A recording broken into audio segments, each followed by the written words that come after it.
Shalom and good day all, this is Healing29 back again for another DC review, and in this DC review I'll be covering J. Garrick, The Flash, issue 4, and also World's Finest by Mark Waid.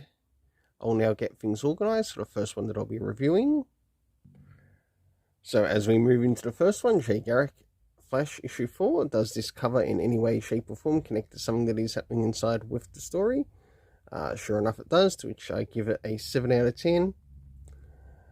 To which now we will move into the area of the internal art, as we'll have a look around the beginning, middle, and of course the end, and also what's happening story-wise with the characters.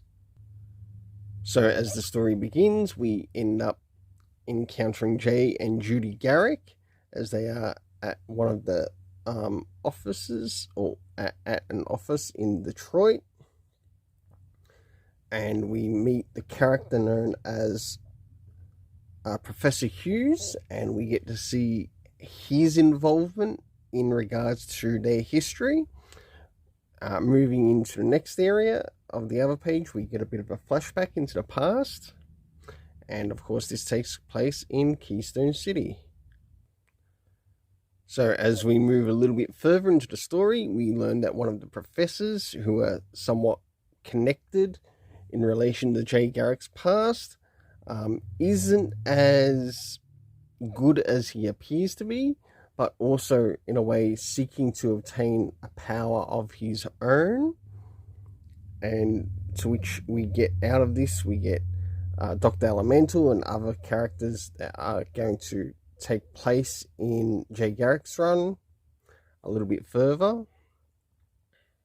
And last but not least, towards the end, to which Jay Garrick ends up meeting again with Professor Hughes, only for Professor Hughes to be encountered by someone who looks like they want to assassinate him. So for the internal art, I give it a 7 out of 10. Now it's time to move in relation to the area of the story. So do we get anything time-wise? To which we do.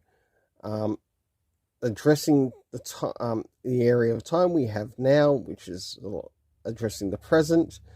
We had 1938, then we also had 3 days later, which feels like it takes place after the now event.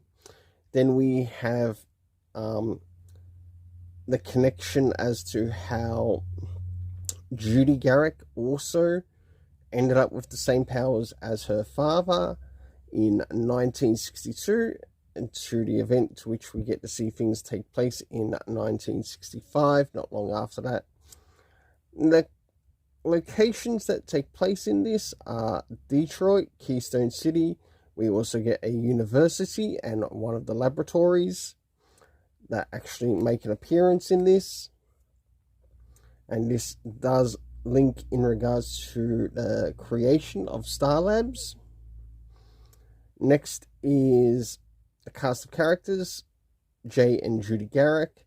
We had Professor Hughes, and of course we had the appearance of Dr. Elemental hiding amongst the art in here.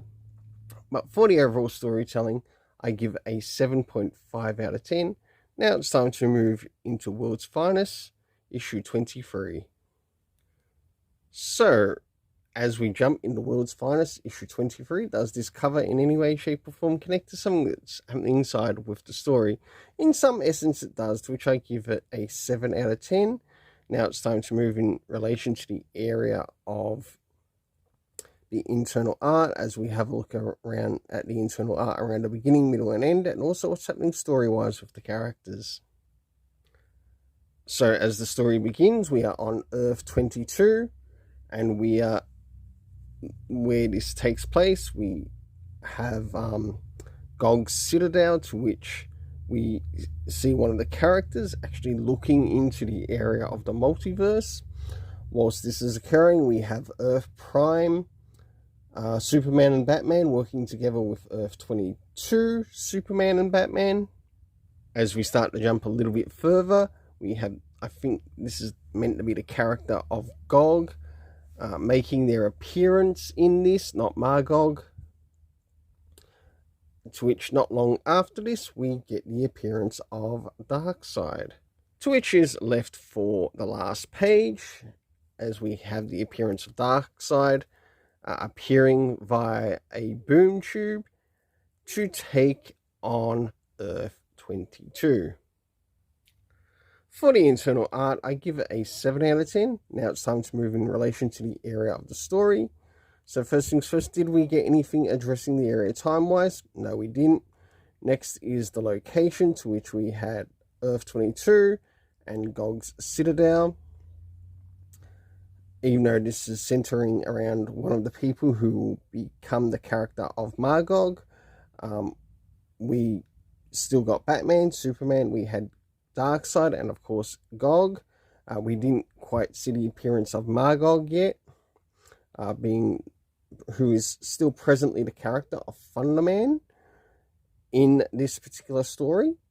So for the overall rating in this, I give it a 7 out of 10. Until then, let's keep it colourful and have yourself an awesome day.